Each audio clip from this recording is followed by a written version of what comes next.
Hey everyone!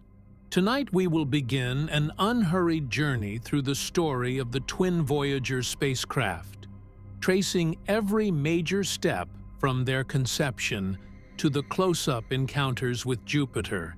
And we will linger over each technical detail and narrative thread so thoroughly that by the time we drift past the Galilean moons, you may have forgotten how many pages ago we lifted off from Earth.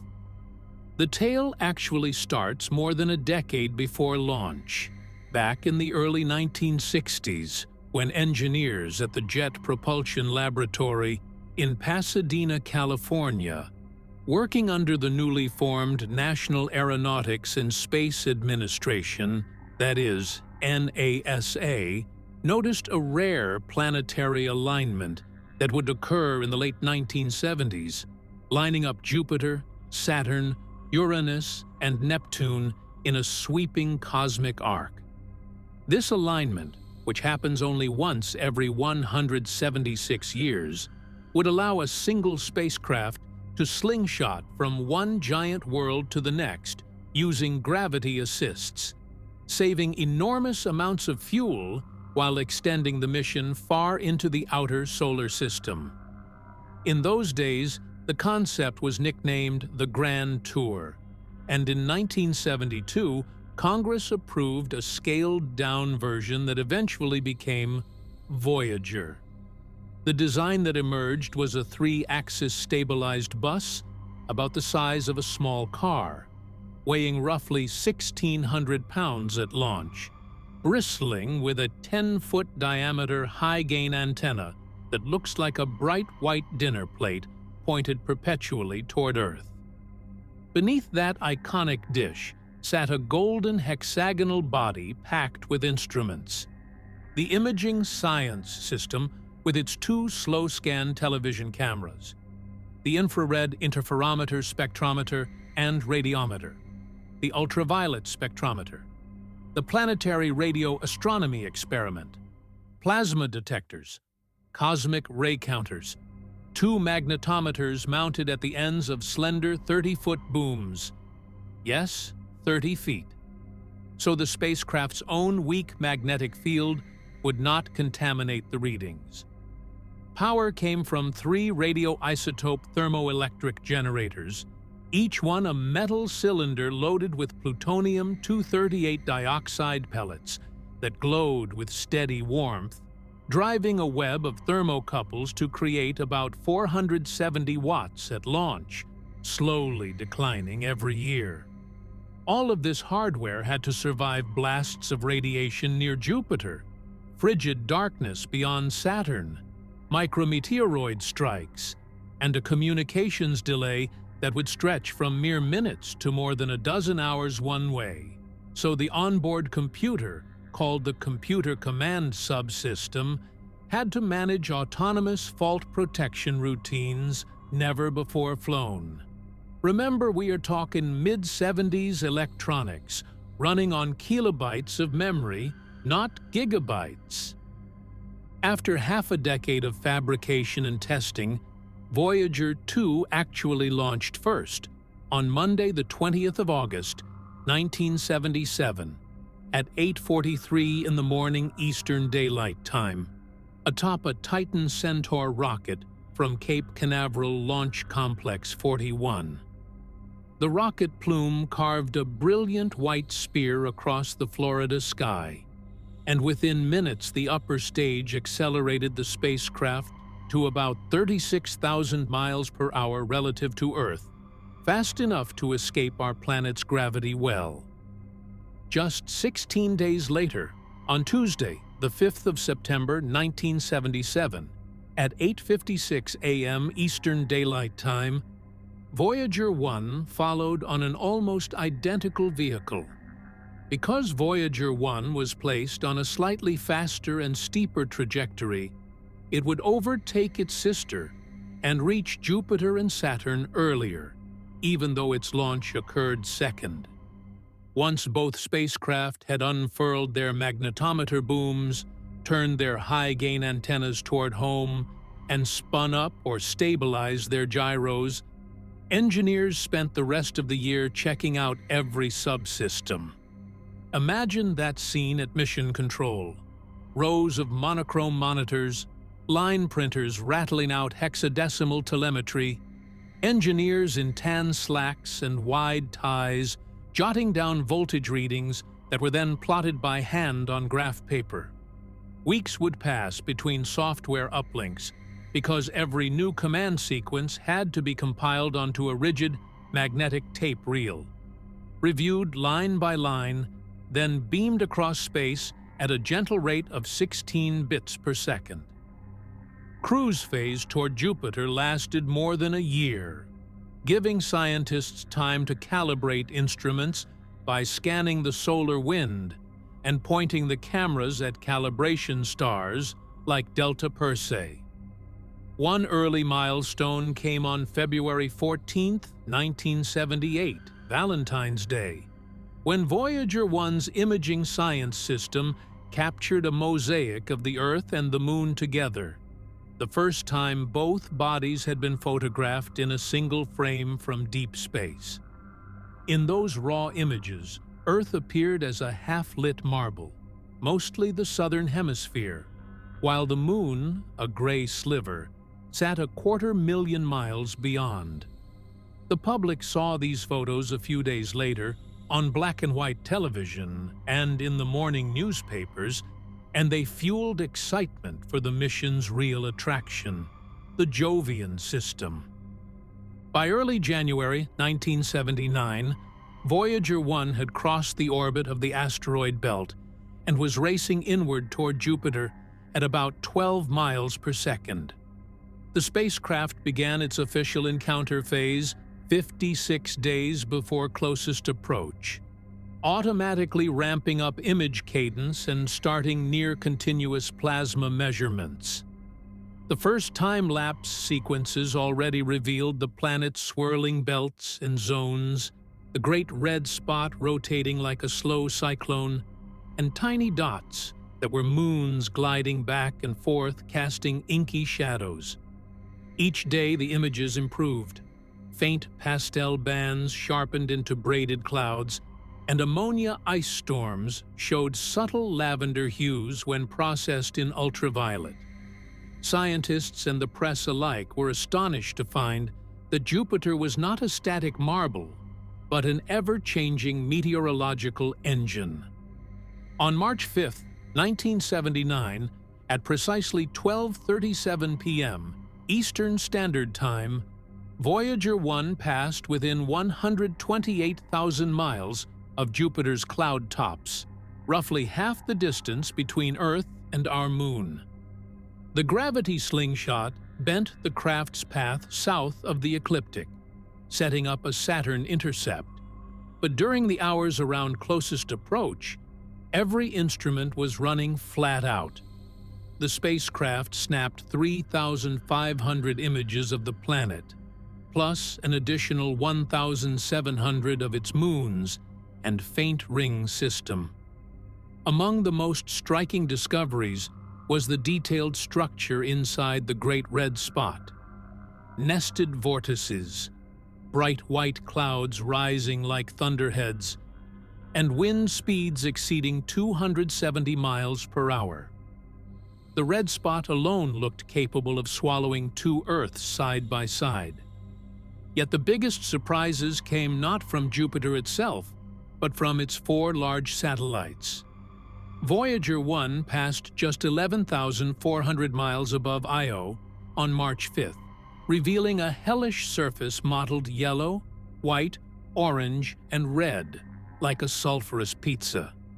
Between frames, scientists noticed large blotches changing in brightness over mere days, and dust plumes rising 300 miles high along the limb, proving Io was a volcanically active world, the first ever observed beyond Earth.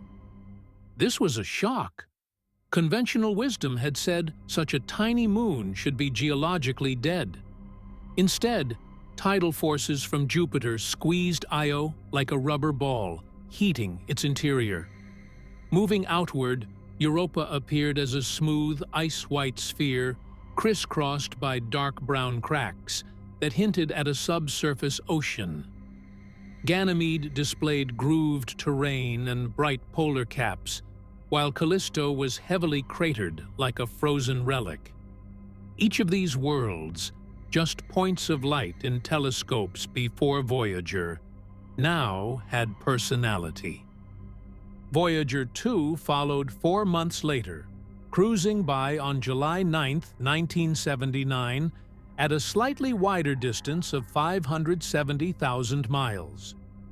Although Voyager 2's trajectory sacrificed some resolution, its imaging system benefited from updated command sequences informed by Voyager 1's findings, allowing better exposure settings and optimized pointing.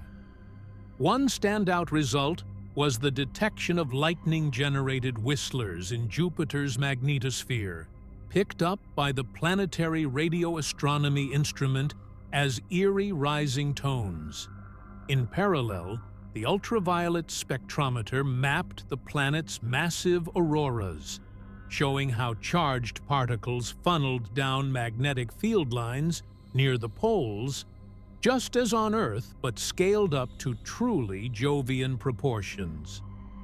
As Voyager 2 left Jupiter, it performed a critical trajectory correction maneuver on August 20, 1979, burning its hydrazine thrusters long enough to center the aiming point for Saturn encounter in 1981, while still preserving the option, if systems remained healthy, to continue onward to Uranus and Neptune. Engineers back on Earth breathed easier when propellant gauges confirmed adequate margins. Roughly 100 pounds of hydrazine remained for the attitude control system, ample for years of fine-tuning.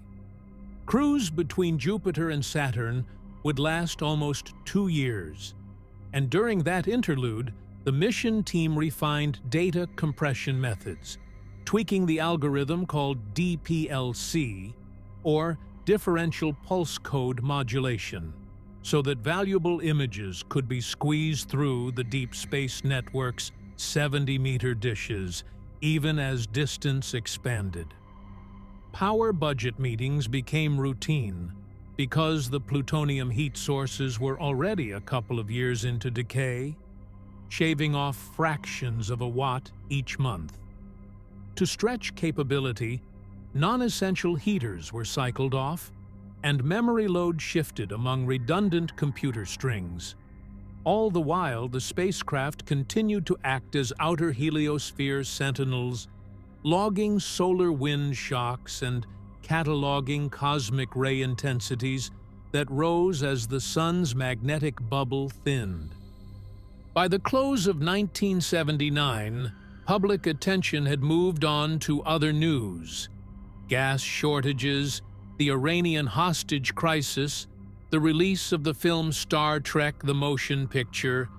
But inside Building 230 of the Jet Propulsion Laboratory, teams of analysts pored over every voltage spike, every camera smear. They documented how radiation near Jupiter had damaged a few pixels on the narrow-angle camera, producing permanent bright spots, and they updated onboard software to mask them in subsequent exposures. The craft themselves sailed silently on, antennas locked on our blue planet, tiny carriers of human curiosity, now more than 300 million miles from home. When Saturn began to brighten in Voyager 1's wide-angle frames during the spring of 1980, the next chapter of discovery beckoned. But that is a story we will savor in the next installment.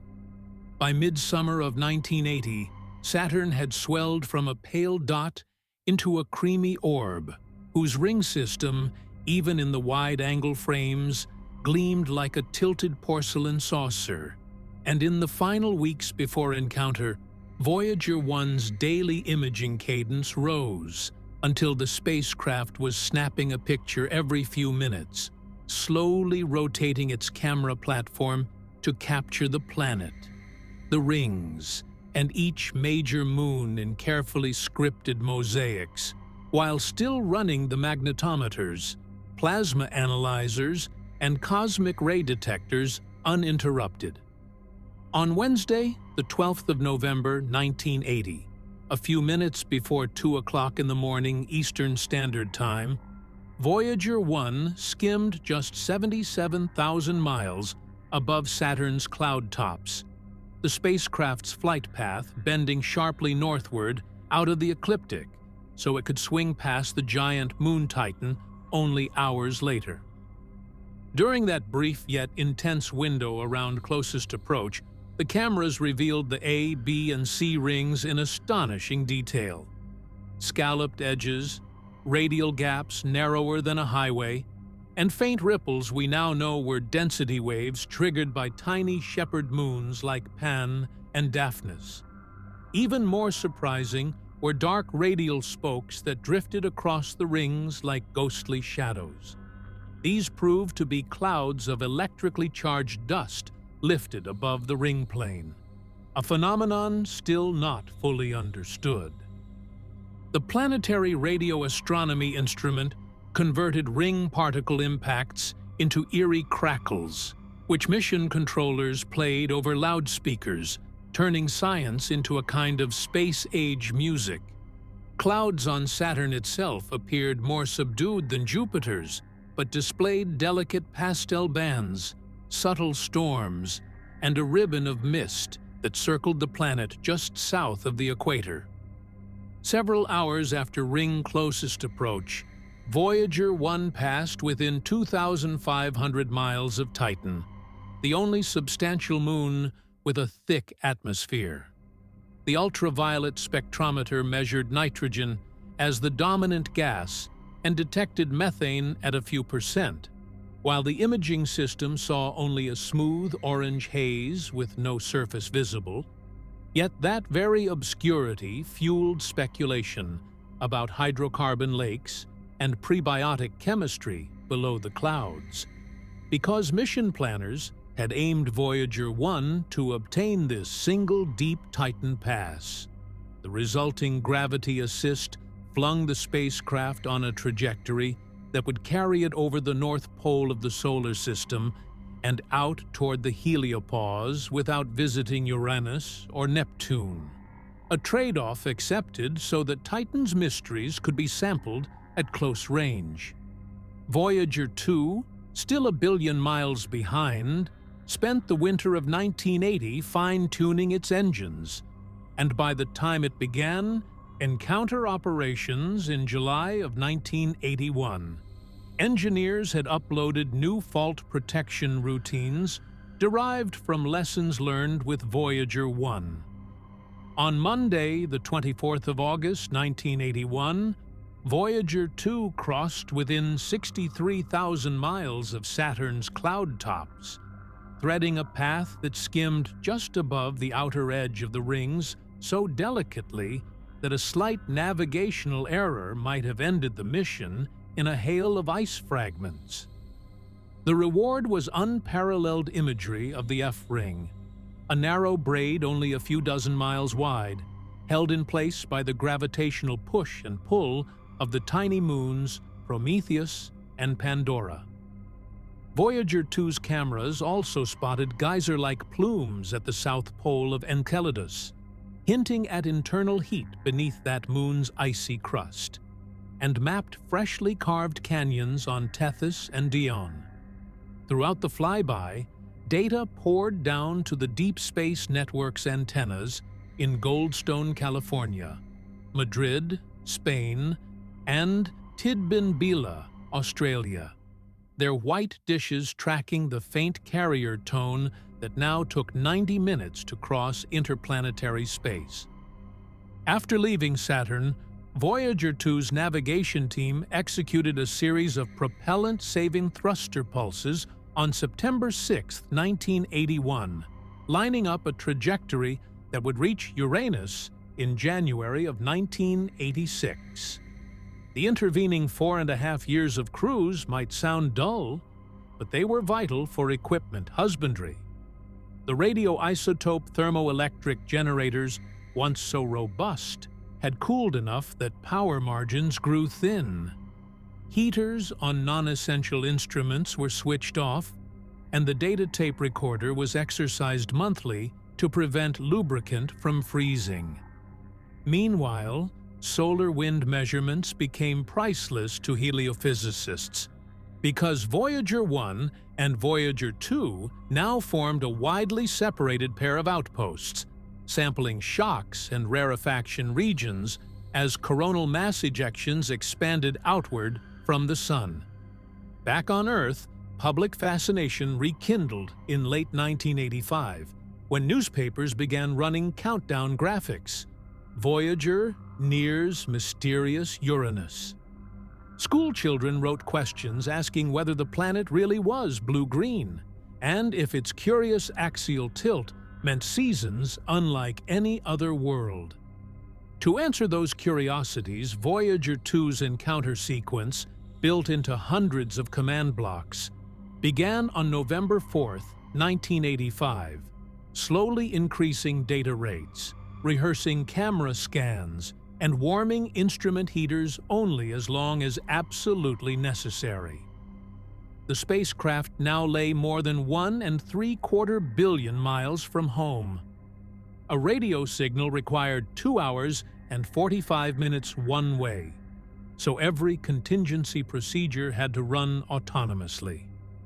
By mid-January 1986, Uranus filled the narrow-angle camera frame, revealing a nearly featureless aquamarine disk, its atmosphere made of hydrogen, helium, and a dab of methane that absorbed red light and imparted that tranquil color. Yet deeper analysis of brightness profiles uncovered faint bands and a dark polar cap aligned not with the ecliptic, but with a plane tipped 98 degrees because Uranus lies on its side. On Sunday, the 26th of January, 1986, at 8:59 a.m. Eastern Standard Time, Voyager 2 skimmed just 50,600 miles above the planet's cloud tops, confirming the mass and radius with unprecedented precision. The magnetometer boom measured a magnetic field tilted almost 60 degrees relative to the rotation axis, a lopsided configuration that likely originates in an icy shell rather than a metal core. Among the moons, Miranda stole the show. Its surface looked like a patchwork quilt of canyons, ridges, and ovoid scars, suggesting catastrophic disruption and reassembly in the past. Ariel and Umbriel displayed softened craters, while Titania and Oberon exhibited bright ejecta fans. The ring system, first detected from Earth in 1977, came into sharper relief, appearing as dark charcoal arcs punctuated by tiny clumps, each ring no thicker than a few city blocks, yet encircling a planet 4 times Earth's diameter. Minutes after closest approach, the spacecraft's thrusters fired a carefully timed pulse to bend its course onward toward Neptune, locking in an arrival date of late August 1989. With hydrazine supply dipping below 40 pounds and power output down to about 300 watts, the mission team knew the next leg would be the last grand planet encounter. But spirits remained high. The ultraviolet spectrometer was reprogrammed to run in low-power mode, and imaging targets were trimmed to save tape. For the next 3 years, Voyager 2 would drift in deepening darkness, a tiny ambassador escorted only by starlight and cosmic rays, while on Earth, the mission logo quietly changed from Voyager Saturn-Uranus to Voyager Neptune Interstellar. Engineers calculated that if the hardware survived Neptune, both spacecraft could keep returning valuable data on the outer heliosphere well into the early 2000s, perhaps even to the distant day when the Sun's influence finally yields to true interstellar space. But those possibilities belong to the next chapter we will explore soon. 3 years slipped by as Voyager 2 cruised toward the dim turquoise pinpoint of Neptune. And by the summer of 1989, the spacecraft, still humming on less than 300 watts of power, began encounter operations that would draw the curtain on humanity's first grand tour of the outer planets. In the weeks leading up to closest approach, engineers at the Jet Propulsion Laboratory rehearsed every command sequence, because the round-trip radio delay had swollen to 9 hours, leaving no chance for real-time corrections. Images rolling in through the Deep Space Network dishes showed Neptune gradually resolving into a delicate cyan globe, crowned by wisps of methane clouds. Yet the most startling revelation came on July 1st, when the narrow-angle camera captured a swirling oval the size of Earth. The Great Dark Spot, a high-pressure storm that raged at 800 miles per hour, proof that even at the edge of the solar system, atmospheric engines could roar.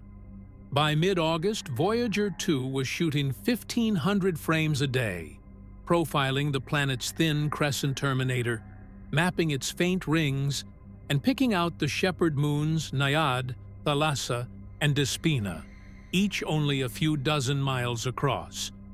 On Friday, the 25th of August, 1989, at 4 minutes after midnight Eastern Daylight Time, Voyager 2 skimmed just 2,900 miles above Neptune's cloud tops, the closest planetary pass of the entire mission. Plasma instruments recorded a magnetosphere tilted 47 degrees off the rotational axis, while the ultraviolet spectrometer logged auroral curtains crackling at both magnetic poles. Only 5 hours later, the spacecraft threaded past Neptune's largest moon, Triton, diving within 24,000 miles of its south polar cap. The images were astonishing. Geysers of nitrogen gas lofting dark plumes 8 miles high, cantaloupe terrain of frozen methane, and a surface temperature colder than 400 degrees below 0 Fahrenheit, making Triton the coldest known natural body in the solar system. The gravity assist from Triton bent Voyager 2 downward, out of the ecliptic, on a path toward interstellar space, ending forever the possibility of visiting Pluto, yet opening a new chapter that mission managers dubbed the Voyager Interstellar Mission. With that final planetary farewell complete, the cameras were powered down to save energy. There would be no nearby worlds left to photograph, and the spacecraft settled into a routine of sampling the solar wind, counting cosmic rays, and listening to the faint whisper of plasma waves. Voyager 1, meanwhile, was already far north of the ecliptic, racing ahead on its lonelier trajectory.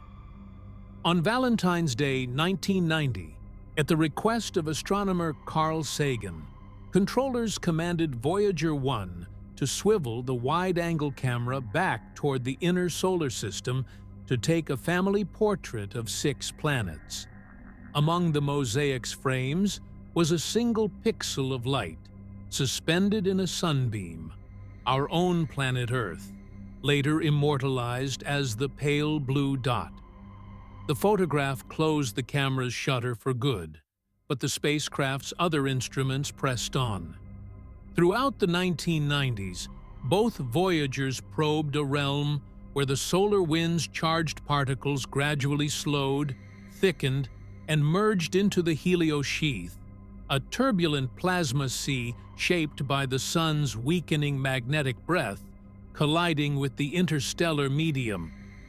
Engineers fought a slow war of attrition against time. Power levels dipped a few watts each year, tape recorders were retired, and heaters for the cosmic ray detectors were cycled off during quiet periods. Commands that once took minutes to upload were now sent in 3-hour sessions, squeezed through a downlink rate that had fallen below 160 bits per second. Even so, the scientific payoffs were profound. In December 2004, Voyager 1 crossed the termination shock, the point where the supersonic solar wind falls below the speed of sound in the surrounding gas, and cosmic ray counts surged, hinting at proximity to the edge of the Sun's influence. Voyager 2 followed in August 2007, measuring a different shock distance that confirmed the heliosphere's shape is squashed by an external pressure like wind pressing on a soap bubble. At last, on August 25, 2012, Voyager 1 recorded a sudden drop in solar wind ions, coupled with a dramatic rise in galactic cosmic rays, and the plasma wave instrument detected oscillations at a frequency matching electron density expected outside the heliosphere. After months of analysis, NASA announced that Voyager 1 had crossed the heliopause and entered interstellar space, the first human-made object to do so, then more than 11 billion miles from home. 6 years later, on November 5, 2018, Voyager 2 repeated the feat, providing the first confirmation that the heliosphere's boundary is permeable and layered. Even after 4 decades in flight, the twin spacecraft continued to surprise. In 2023, Voyager 1 registered a rare interstellar shock wave, likely driven by an outburst on the distant Sun, proving that solar storms can propagate far beyond the heliopause. Today, as you listen, Voyager 1 is more than 155 astronomical units from the Sun. That is roughly 14.5 billion miles, and Voyager 2 lags behind at about 131 astronomical units.